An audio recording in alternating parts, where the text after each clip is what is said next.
guys are now going to set the glass on the pins on the door. Again, nothing has to be screwed in. Everything is welded from the factory and simply needs to be sat down on the pins. You can see the white lithium grease that has been applied to the pins before setting it on. Once they get it lined up, it will simply drop down into place. As they're doing that, I'll show you a little bit of the insulation from the outside.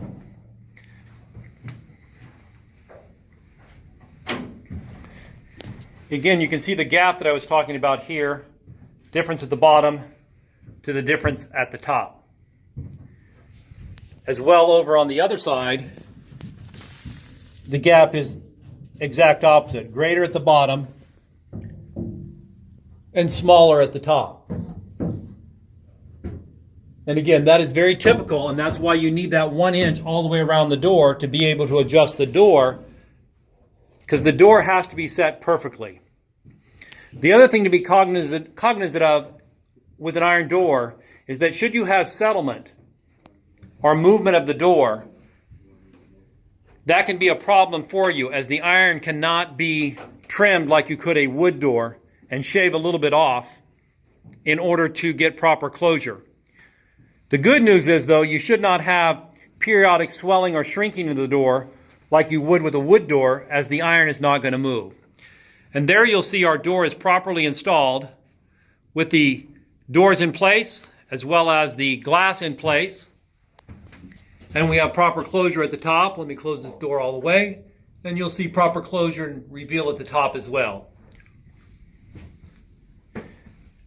And now the last thing to do is simply to put the bolts in the sides.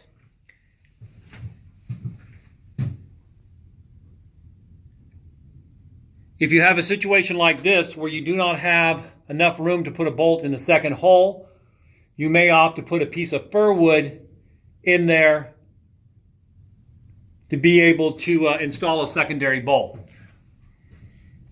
Also be aware that should you be putting finished product around your door that is expansive, such as brick mortar, you may want to put a spreader on the door to keep it from moving in.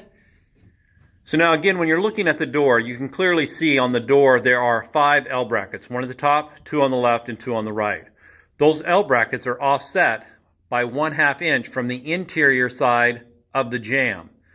That means once you attach them to the actual structure, your 1/2 inch sheetrock will come up flush with the door jamb, allowing your casement to go on around the door in a smooth fashion, so that it's flush with the wall as well as with the jamb.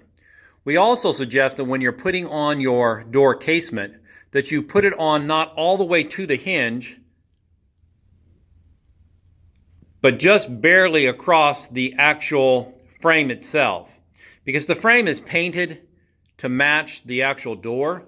And so if you'll leave more of that exposed and push your casement further out onto the wall rather than onto the door jamb all the way to the hinge, your door will look larger and grander from the inside.